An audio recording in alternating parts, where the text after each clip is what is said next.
Good day guys and welcome to the Best Online Tutorials channel. In this video we're talking about how to fix Gemini error 13. So the first step, you can rule out your browser.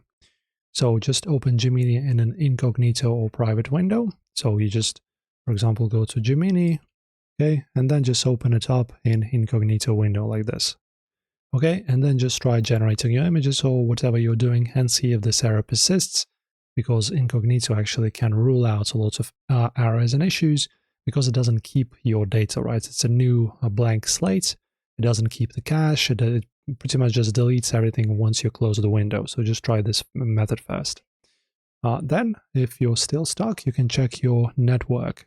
You can, for example, if you're on Wi-Fi, turn off and try using the cellular data if you're on the phone. If the error disappears, that means your router's IP is being flagged or timed out by Google service. Then once more, if this happens during an image upload, you can stop using the image upload button, and instead you can just go into the chat. Let me show you. Right, you go into the chat, you press on here, and then just instead of uploading, just press Ctrl V to paste it in the chat instead. That might help as well.